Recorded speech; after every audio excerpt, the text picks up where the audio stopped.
Wat Yai Chai Mongkhon, Ayutthaya. The hidden meaning: you didn't know most people come here for photos, but almost no one knows what this place really means.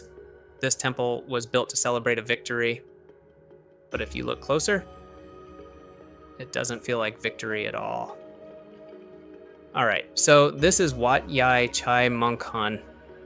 If you come to Ayutthaya, this is actually one of the places I always recommend. It's not the most complicated temple, but it's one of those places where everything is very clear, very open, and easy to understand. You see that big chedi right there? That's the main highlight of this temple. But before we talk about that, I want to tell you something first. And because this place didn't start like this originally, this wasn't called Wat Yai Chai Mongkhon. It used to be called Wat Pa Kaeo. It was built a long time ago, around the early period of Ayutthaya, during the reign of King Yuthong, the founder of the kingdom. Back then, this area was not like what you see today.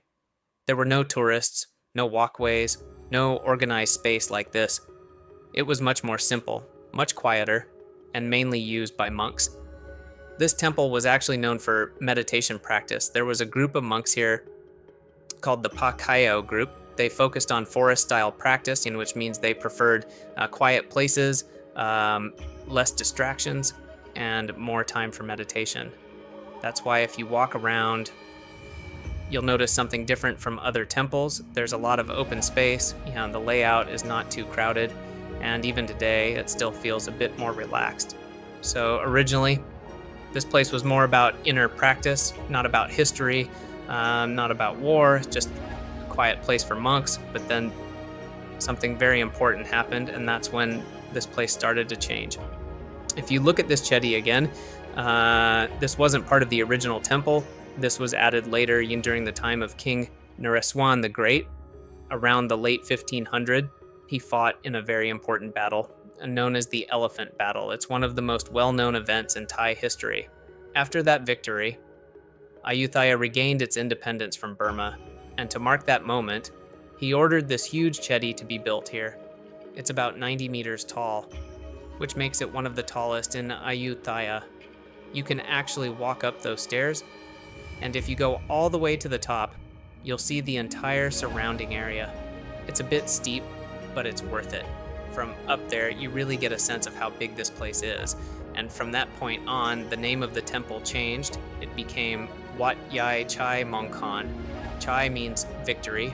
Mongkhon means something auspicious, something good, something meaningful. So the name itself is basically telling you the story of what happened here.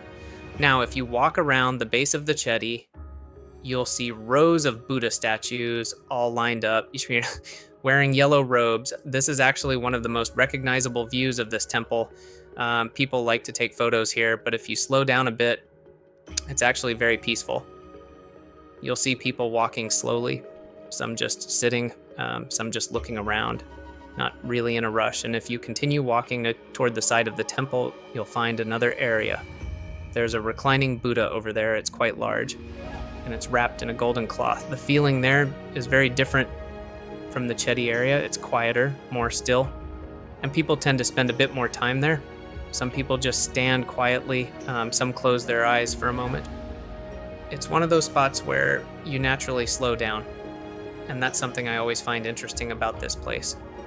Because on one side, you have this massive structure built to celebrate victory, but on the other side, everything feels calm, almost like nothing ever happened.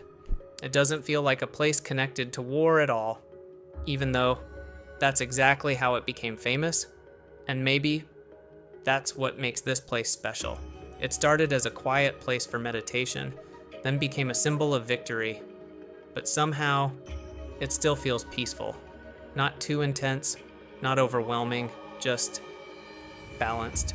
And I think that's why people keep coming here, not just to see history, but to feel something, even if they don't really think about it. If you enjoyed this video, just smile. Welcome to Thailand.